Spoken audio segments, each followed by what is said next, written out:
All right, good morning. How are you guys? Sorry, I know I interrupted. We just have a lot to cover today. My name's Jack. If we haven't officially met, I'm the lead pastor here. And if you're new here and it's the first time, we're going through the book of Mark. And today we're going to get into some demons and devil stuff. And so I just want you to know, if it's your first time here, we don't talk about that every Sunday, but we do talk about it sometimes. So I know that people who may have invited you are probably cringing right now, going, oh no, the one thing. So before I get going though, I wanted to read an email that I got from a person in our church. You know, God is doing a lot in our church. There's a lot of God stories. We start out every one of our staff meetings with, what are the God stories? What do you hear God doing? What's God been up to? What are the changed life stories? And so if you have those, please email those to us and let us know if it's okay to share them on a Sunday, because it really does encourage the rest of us. So this is one that I got just a couple of weeks ago I want to share with you guys. It's a little bit long, but it'll be worth it. Trust me. Jack, that's me. I thought I would give you an update on something. For some background, I didn't grow up in the church, wasn't encouraged to go until I was older, and was typically not comfortable even discussing anything related to the church. Bear with me, it gets better. A while back, I can't remember, maybe 1.5 to 2 years ago, you asked us to do the tithe challenge. Now, if you don't know what the tithe challenge is, the tithe challenge is if you've never been a regular tither, that if you will just try it for 3 months and you don't see a change and you can't pay your bills or whatever, we'll give you your money back, because we believe that in Malachi it says to test God in this. So that's always open if you want to take the tithe challenge, but you got to let me know that you're taking the tithe challenge, okay? So just write us a little note or something. So that's what he's referring to. He said, this was a difficult time for me. I had just transitioned jobs, was in the process of recovering from a very, very deep depression, and selfishly looking for someone to give me something. In spite of that, I decided to tithe. You told us we could challenge God when we tithe, referencing Malachi 3:10. So I did. Your challenge came at a time when I just started attending church again after taking about 1 to 2 years off. I had been going to the Vineyard since 2004, before this break.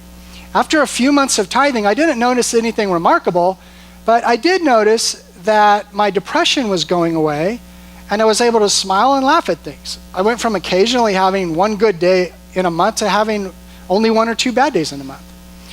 Months after I started the challenge, maybe even a year later, you discussed tithing with joy and that it should be the first 10% of our income. Emphasis on first.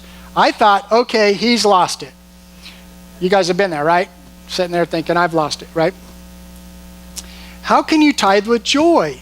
How can you give part of your paycheck away when you live paycheck to paycheck and have bills that will hit before the next paycheck? Well, I figured the joy part would come later, so I complied and started tithing the minute my paycheck came in. I was compelled to continue the challenge. Side note, here's a quick example of giving the first 10% for him. He says, I got paid today, but I was driving, had to fill up with gas. As I started pumping gas, I thought, oh no, I haven't tithed yet. I need to open my phone right now and do it before the gas gets withdrawn from my bank account.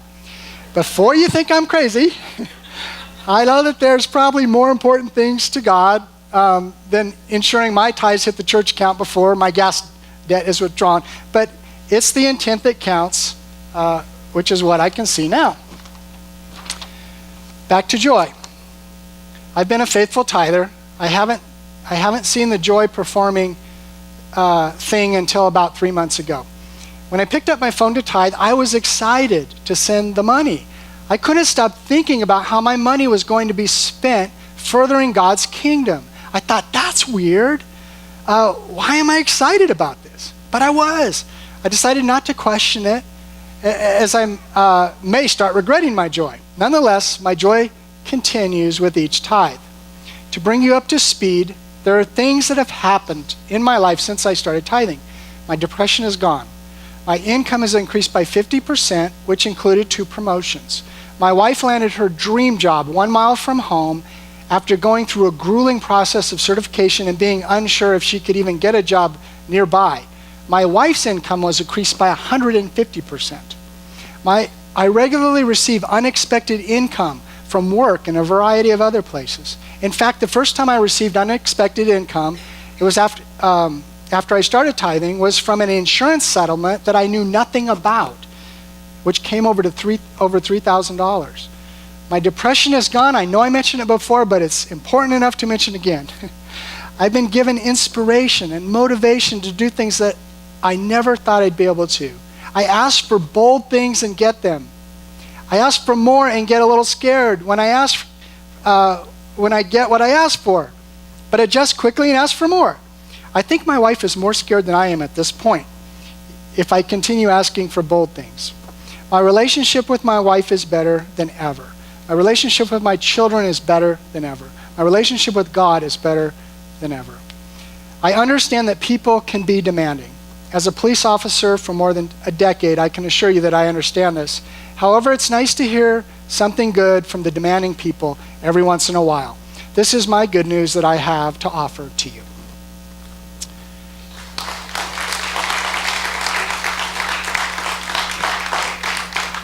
We could almost stop right there, huh? Well, I want to thank Zach and Jeff for teaching while I was gone the last couple of weeks. It's great to know we have just people in our church that can bring it, right? So Jeff left off last week in Mark chapter 4, and remember Jesus was going across the Sea of Galilee, and there's a big storm, and what you're going to see today is there was some major spiritual opposition that Jesus was about to encounter. And I kind of think that storm even might have had something to do with it, because they're moving from a mainly Jewish part of the country into a Gentile part of the country. And it's one of the first times that Jesus actually kind of went to the Gentiles and even did anything. So it's pretty important. I want to jump right in. Verse 1, it says, they went across the lake to the region of Gerasenes. When Jesus got out of the boat, a man with an impure spirit came from the tombs to meet him. This man lived in the tombs, and no one could bind him anymore, not even with a chain. For he had often been chained hand and foot, but he tore the chains apart and broke the irons on his feet. No one was strong enough to subdue him. Night and day among the tombs and in the hills, he would cry out and cut himself with stones. So this guy's in bad shape. He's in bad condition. And if you could just imagine, this guy being a part of your community. And, the police have tried to do whatever they can do, and everyone's tried, and they don't put this in the tourism brochure. It's just, you get there and then people are like, what's that?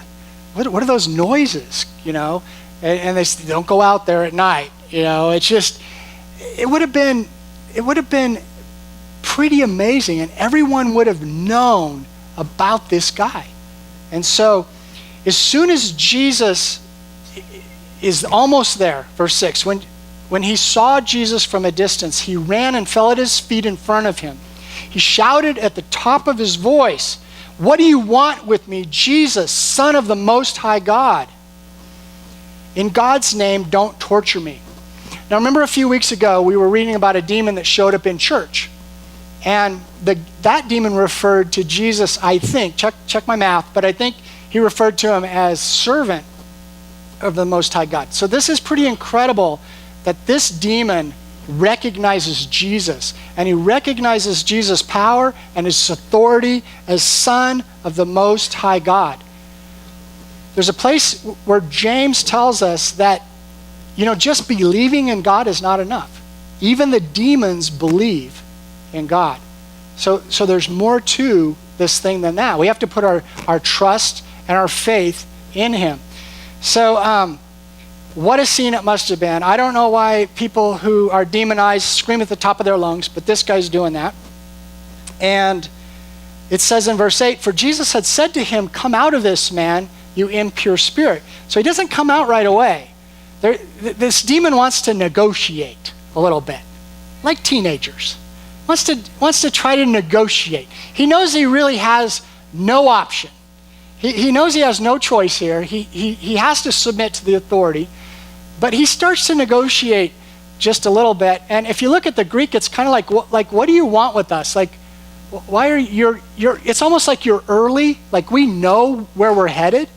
The other gospel, Luke's I believe it is, says that he said, don't send us to the abyss. And if you read about the abyss in Revelation, this is a place where demons go and they can't get out, and that's that. And it's very final. So he knows eventually our destination is here, but why are you kind of here early, Jesus? So there's this little power encounter that happens. Jesus asks him, what's your name? My name is Legion, he replied. And some scholars think that might be why he didn't go out of him right away, because maybe one did, but there were a bunch of them in there. So, my name is Legion, he replied, for we are many. And he begged Jesus again and again not to send them out of the area. That's interesting, isn't it? Verse 11, a large herd of pigs was feeding on the nearby hillside, and the demons begged Jesus, just send us into the pigs. Allow us to go into them. I don't know why Jesus sent him into the pigs. You know, it wasn't good for the pig herders.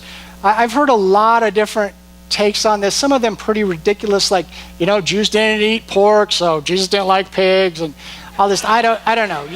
I don't know why, but we can just put it on your list of things to ask God when you get there, and we can find out later. Verse 13, he gave them permission, and the impure spirits came out and went into the pigs. The herd of about 2,000, this is a big herd, in number rushed down the steep bank into the lake and were drowned. Those tending the pigs ran off and reported this to the town and the countryside, and the people went out to see what had happened. Well, of course, I mean, their job's to watch the pigs. Now there's no pigs, so what are they going to do? So they got to clock out and go tell their bosses, like, we lost all the pigs. It wasn't our fault. They just ran into the ocean, and you can go see them. They're floating out there. That must have been a scene. 2,000 floating pigs out there, the Sea of Galilee. So they go report this. Verse 15, when they came to Jesus, they saw the man who had been possessed by the legion of demons sitting there. He was dressed and in his right mind. And how did they respond?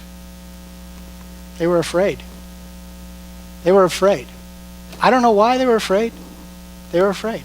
Maybe this was an area with a lot of demonic activity.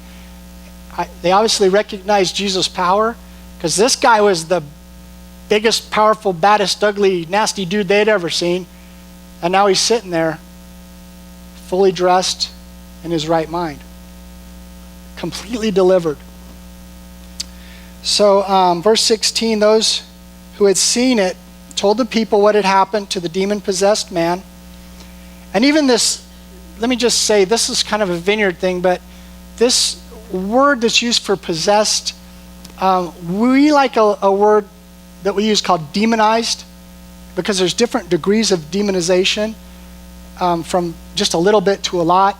And so without getting into all of the theology of this, possession and what we're seeing here is incredibly rare today. And I'm going to talk a little bit more about that in a minute, how we get there, but I just want to point that out and get it on record.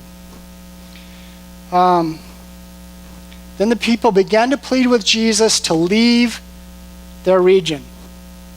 So Jesus leaves. That's what he does. He's not going to force himself on you. You have free will. I mean, he probably could have done a lot of good there, but they were afraid, and they asked him to leave. There's this beautiful picture in Revelation where it says he just stands at the door and knocks, kind of the door of our heart. There have been famous paintings done of this. And he's just not going to force himself on you. He's not going to take over. He's only going to do what you ask him to do in your life. So they ask him to leave. He leaves. Verse 18, as Jesus was getting into the boat, the man who had been demon-possessed begged to go with him. Jesus did not let him, but said, go to your own people and tell them how much the Lord has done for you and how he has had mercy on you. So the man went away and begged and began to tell the Decapolis, which is just a group of 10 cities that were kind of aligned for for protection and stuff. Tell your people basically how much Jesus has done for you. And all the people were amazed. All the people were amazed. So I know I'm throwing a lot at you, especially in our Western culture, right? Demons and devils and this kind of stuff, so I just want to pause before we start our next story and just talk a little bit about some of this. When it comes to the devil and demons, I know it's a hard pill to swallow sometimes. And there seems to be two kind of unhealthy views that we take, two unhealthy perspectives. One is just to kind of completely ignore it. I'm not buying any of this. I'm not. I was reading that Thomas Jefferson, he's a great guy, but when it came to the Bible, he went into his Bible and physically cut out anything that had to do with heaven, angels, demons, the afterlife, resurrection. Just cut it out. And sometimes I think we do that in our lives. I like the part about Jesus that does this, but when it comes to this stuff, I'm just going to cut it out of my Bible. I'm just going to cut it out of my life. I'm just going to ignore it because I'm not quite buying it. Ephesians 6:10 says, "Be strong in the Lord and in his mighty power. Put on the full armor of God so that you can take your stand against" what? Help me. The devil's schemes. The devil's schemes. We just can't cut this stuff out of the Bible. It's there. For our struggle is not against flesh and blood. Our struggle is not against your boss at work or your neighbor with the barking dog, that person on Facebook. That's not where your struggle is. That person that's on the other side of the aisle from you politically, that's not where your struggle's. Where's your struggle? Where's our struggle? It's against the rulers, authorities, the powers of this dark world, and against the spiritual forces of evil in the heavenly realm. When Jesus prayed, "Let your kingdom come, let your will be done," this wasn't just a great way to pray. This was a battle cry. This was Jesus saying, enough. This area, earth, has been under the dominion of darkness too long, and I am bringing heaven with me. I am bringing God's rule and reign with me. Enough. And the human beings that have been there are going to be set free. Things are going to be different. And this is what's going on. The second unhealthy response is placing too much attention on him. Too much attention. You're just into all of this stuff, and you're fixated, and you see a demon around every corner, and you get a flat tire, and it's the demons. Got me the flat tire. And some of you grew up this way in churches, and it's not a good way to grow up. If Satan can keep you distracted on him, then he's done his job. Okay? So let me just give you just some things, some tools in your toolbox. First of all, Satan only has influence if we give it to him. He only has influence if we give it to him. Don't give him your username and password. Remember the tech guy's always telling you that? God warns the Jewish people in Deuteronomy 18 not to give access to Satan. In Deuteronomy 18:9, he says, "When you enter the land that the Lord is giving you, do not learn to imitate the detestable ways of the nations there. Let no one be found among you who sacrifices their son or daughter in the fire," which, by the way, human sacrifices in Africa, where our missionary friend is, this stuff still kind of goes on, and 50 years ago it was kind of common practice. If you wanted prosperity, you wanted your business to work out a little bit better, you just sacrifice somebody. It's not that long ago. And he was telling me that if you're albino, they think like you're really special. But to them, that means kill you, cut you up, and bury you in different places, and prosperity comes. Where does this stuff come from? Like, people don't just make this up. There are spiritual forces at work in our lives. We don't see it as much in our Western culture, but it's going on, and God warned his children, the Israelites, about it. He goes on to say, anyone who practices divination or sorcery, interprets omens, engages in witchcraft. There was a time when Saul got in trouble for going to the witch at Endor to get information. God says, don't mess with this stuff. Stay away from it. Verse 11, or cast spells, or who is a medium, or a spiritualist, or who consults the dead. Because you give access to Satan when you do these things. What do we know about the devil? We know he's intelligent. We know he's cunning.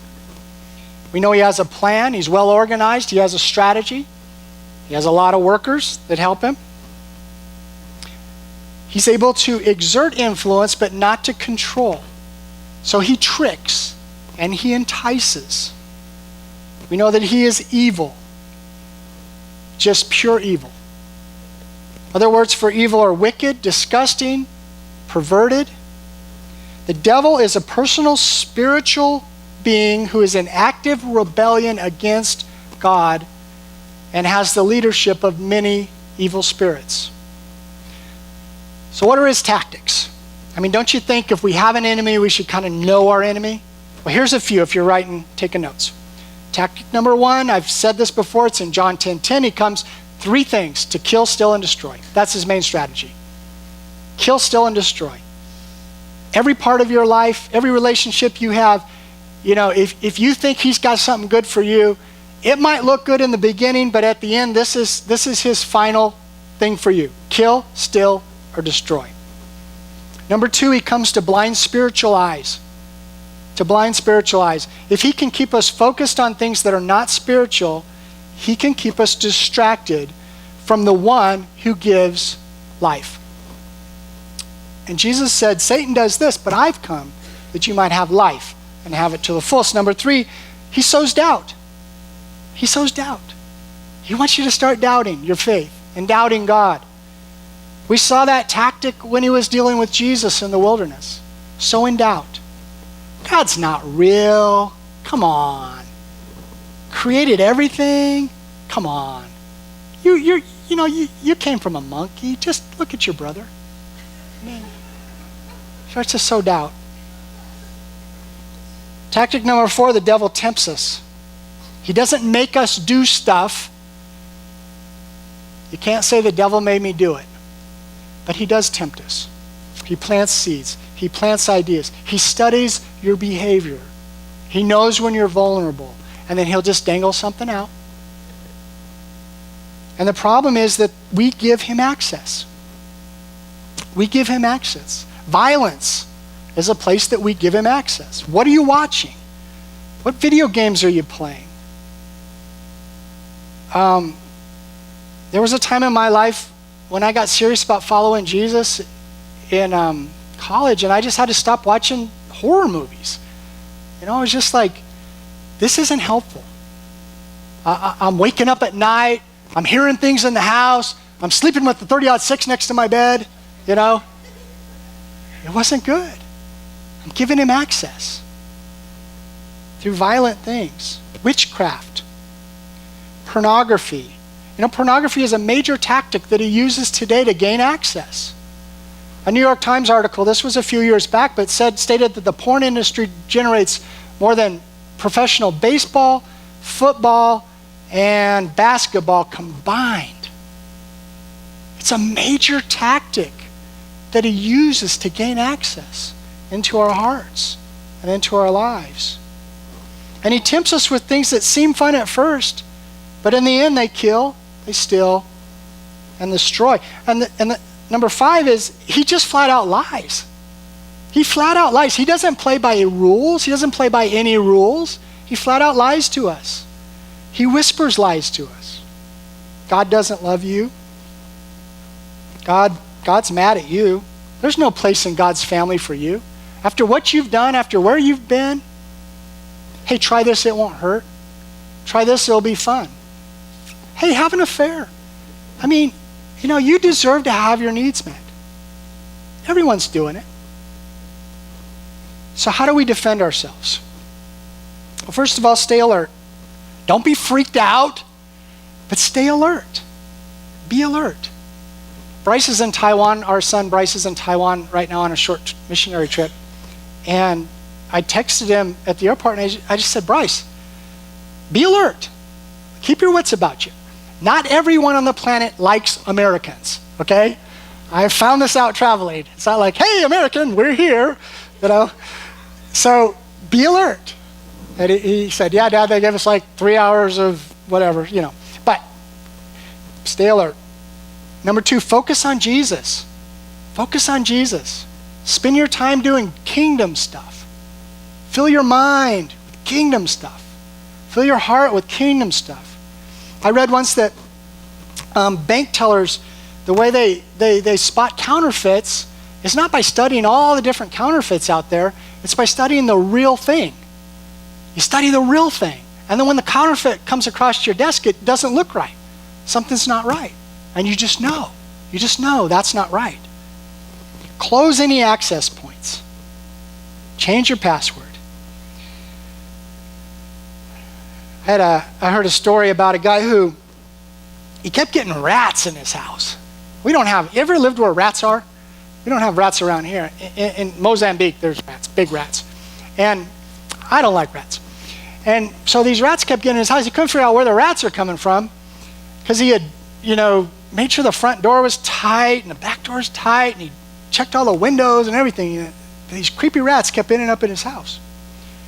And then one day he was watching, and the rats were coming through the little doggy door.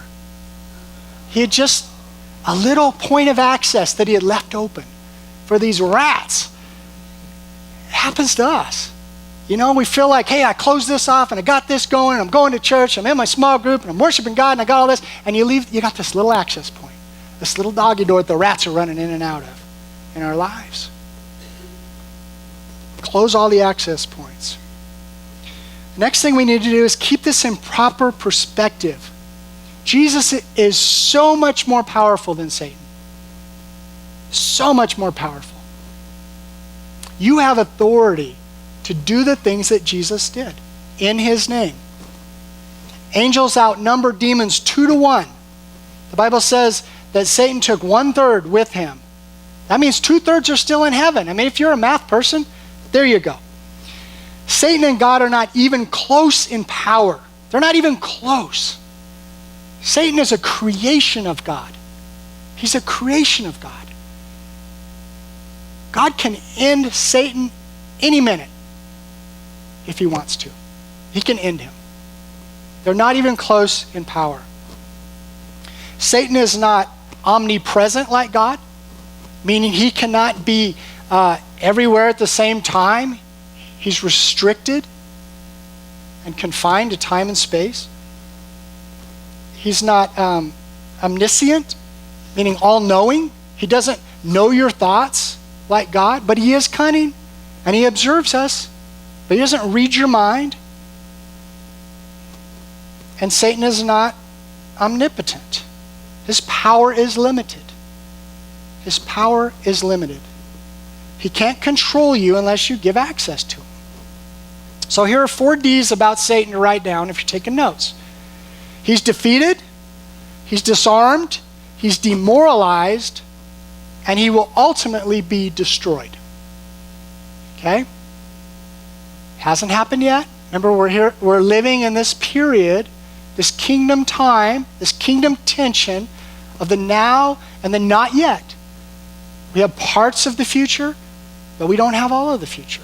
And there's still these little skirmishes going on, these little battles going on. He's been defeated, but it's not complete. Okay, enough about him. Back to Mark chapter 5, verse 21. When Jesus had again crossed over by boat to the other side, so it goes back, they told him to leave, a large crowd gathered around him while he was by the lake. One of the synagogue leaders named Jairus came. When he saw Jesus, he fell at his feet and pleaded earnestly with him, "My little daughter is dying. My little daughter is dying. Please come and put your hands on her so that she will be healed and will live." There's nothing worse for a parent than to have a sick kid, is there? Nothing worse. We would all trade with them if we could. There's nothing worse. And to those of you who've lost a child, I can't even imagine. I can't even imagine the hurt in your heart, the pain in your heart. I can't even imagine that. There's nothing worse. And so here's this guy, and he's heard about Jesus, and he knows that his daughter is in an impossible situation. There's nothing that can help her, no one that can help her, but if he can just get Jesus to touch her, he knows that she can be healed. And so he pushes his way through the crowd. The Bible's going to tell us in a minute that she's 12 years old. One of the other Gospels says that it's his only child. His only child. And he's desperate. He's desperate. He's at the end of all hope, and he's desperate. And he's got one last chance to save his daughter. So verse 24, Jesus goes with him. Jesus said, all right, I'll come see her. And on the way, something incredible happens. It says a large crowd followed and pressed around him. And a woman was there who had been subject to bleeding for 12 years. Now, according to Jewish law, she would be unclean. If she was married, she couldn't touch her husband. She couldn't touch anyone because they would become unclean. And then you'd have to go through this whole ceremonial process to become clean again. And so you may think, well, she had a condition, big deal. But for her, it was as bad as leprosy. Socially, it was as bad as leprosy. She didn't get invited to parties. She didn't get invited to weddings. She couldn't go to church. She was a lonely outcast because of this condition for 12 years. And she's desperate. She's desperate. Verse 26, she had suffered a great deal under the care of many doctors. She'd spent all she had. Yet instead of getting better, she grew worse. She tried all the latest, treatment, all the medicine, spent all of her money. She's at the end of her rope. She's desperate. But she knows one thing. If I can just touch Jesus. I don't even need to touch Jesus. If I can just touch his clothes. Now remember, she's not supposed to touch anybody. By doing so, she makes them unclean. So even pushing through the crowd would have been hard for her. If I can just touch Jesus, I can be healed. I can have a life. Verse 27, when she heard about Jesus, she came up behind him in the crowd and touched his cloak because she thought, if I just touch his clothes, I'll be healed. Immediately her bleeding stopped and she felt in her body that she was freed from her suffering. She felt something in her physical body. And you're going to see that Jesus felt something. The power, this power of the Spirit's touch. I one time heard that the Holy Spirit is like the wind.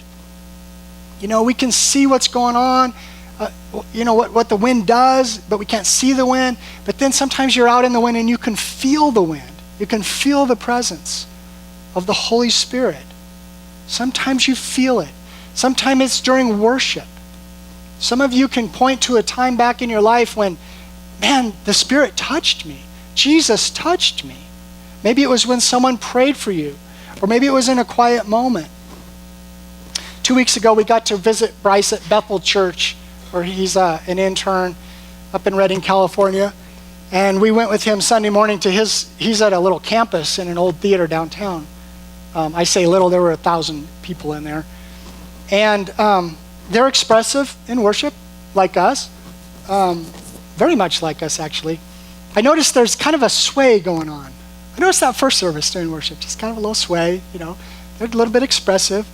And some people raise their hands. But in that moment, I just felt like God said to me personally to just be still and know that I am God. So for me, I took that as I'm just going to sit down. Well, I probably looked ridiculous because I was the only one sitting down in the whole room. That guy's grumpy. What's wrong with him? But I just sat down and I just felt God's touch. I felt this touch that we're talking about. I felt an overwhelming sense of gratitude. I thought about you guys. I thought about my life. I thought about my family. I just felt this overwhelming sense of gratitude in that still, quiet moment. Some of you have experienced God's presence. I hope that when you show up here on Sundays, you show up with an expectation to feel the touch of God, like this lady did. An expectation that if I can just touch Jesus, everything can change. His power and his presence, to experience him. This woman showed up in her desperation, and so did this father, with an expectation that when God touches man, amazing things happen. So verse 30 says that once Jesus realized the power had gone out from him, he turned around in the crowd and asked, "Who touched me?" His disciples tell him, what are you talking about? Everyone's touching you, Jesus. What's going on? Like, you're making stuff up. He goes, no, someone touched me. Something happened. Something specific. Who touched me? I mean, he must have started yelling it out. Who touched me? You can be close to Jesus your entire life. You can be around Jesus. You can be in church. You can be in your small group and never touch Jesus. We have to show up with an expectation. When we pray, "Come, Holy Spirit," we invite his presence to touch us in a special way. I know he's here technically. I've read Matthew chapter 18, verse 20. When 2 or more are gathered in my name, I'm there. But there's a manifest presence of God when he shows up and he touches different ones of you. And you've seen it happen around here. Some of us, we worship with our hands up because we're desperate for Jesus' touch. We're not trying to be like better than anyone else or more holy than anyone else. We've got our hands up saying, God, I am so desperate for you right now. I'm reaching out to you. Will you touch me? Will you touch me? If you show up here year after year and never experience the touch of Jesus, then I've failed you. Our leadership has failed you. The power and the presence of the living God. And sometimes when people get touched in a special way, they shake a little bit. They feel tingly. They feel hot. They feel an overwhelming sense of gratitude or peace. And sometimes it's messy. I'm not going to lie to you. Sometimes snot is involved. I don't like my snot, and I certainly don't like your snot. That's why there are so many boxes of Kleenex in this room. When they say how many boxes, I say double it.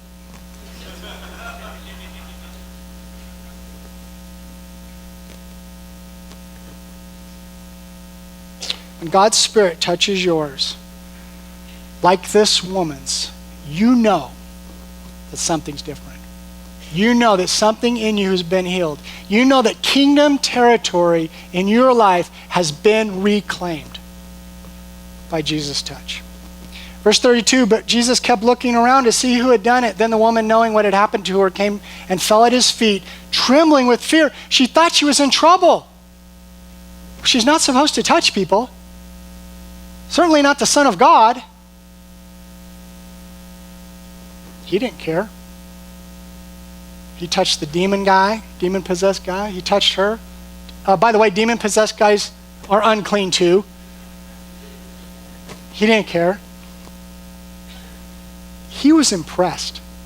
He was impressed by her boldness. He was impressed by her faith. I think he just wanted to know, I got to meet you.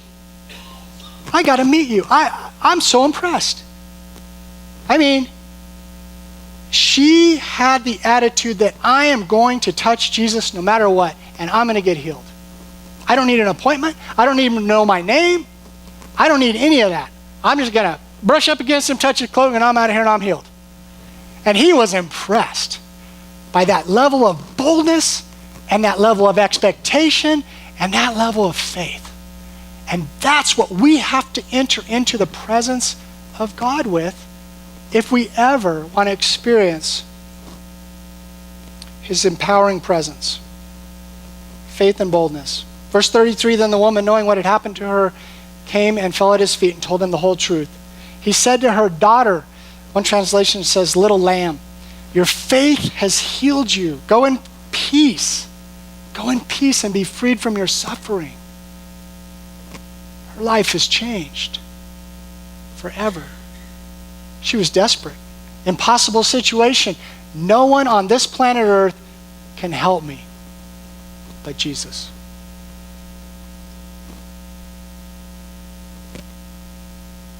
Desperate people.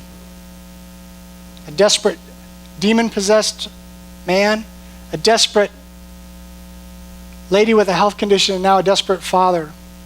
Verse 35, while Jesus was still speaking, some people came from the house of Jairus, the synagogue leader, and said, your daughter is dead. Your daughter is dead. They said, don't bother the teacher anymore. Overhearing what they said, Jesus told them, don't be afraid, just believe. Isn't that good? He still says that to us today. When you're facing your impossible situation, don't be afraid, just believe. Trust me. I've got this. Actually, this is my specialty. You know, healing sick people, that's fun. Casting out demons, that's okay. Raising dead people, my specialty. I got this. Trust me. Still says the same thing to us today. Verse 37, he did not let anyone follow him except Peter, James, and John. Remember, Peter, James, and John had become his inner crew. They were with him at the transfiguration. When they came to the house of the synagogue leader, Jesus saw a commotion with people crying and wailing loudly, which was the custom. He went in and said to them, why all this commotion and wailing? The child is not dead, but what? Asleep. Asleep. Was he right or was he wrong? Well, he was right in God's economy, because in God's economy, we don't die. We just go to sleep. Even the Apostle Paul, when he writes about people who have died, he says, these are followers of Jesus. They've fallen asleep. Because you know what we know about people who fall asleep? We'll probably cover this again on Easter. They wake up. They wake up. She's not dead, she's asleep. What does the crowd do? They laugh at him. They laugh. They're crazy. They only knew death is permanent. If you would have got here a few more minutes, just a minute ago, while she's sick, then you had the power to heal her. We're sure of that. But now it's game over. It's game over. Not in God's kingdom. Not in God's economy. There's no death. 1 Corinthians 15:55 says, where, O death, is your victory? Where, O death, is your sting? The sting of death is sin, and the power of sin is the law. But thanks be to God, he gives us victory through our Lord Jesus Christ. He turns death into a sleep. After he put them all out, he took the child's father and mother and the disciples who were with him and went in where the child was. He took her by the hand and said to her, Talitha koum, which means little girl, I say to you, get up. Immediately the girl stood up and began to walk around. She was 12 years old. At this, they were completely astonished. I bet. Verse 43, he gave strict orders not to let anyone know about this and told them to give her something to eat. The practical side of Jesus. 3 desperate people. A demonized man, a woman who desperately needs healing and to be socially restored, a father who loves his daughter, his only daughter, with his entire being, and no human solution out there. Desperate. The definition of desperate is an impossible situation with no hope. What are you desperate for? What are you desperate for? What thing in your life can only be changed by the power of Jesus, by the touch of Jesus? What situation? Where do you need him to show up? Where do you need his touch? Let's stand.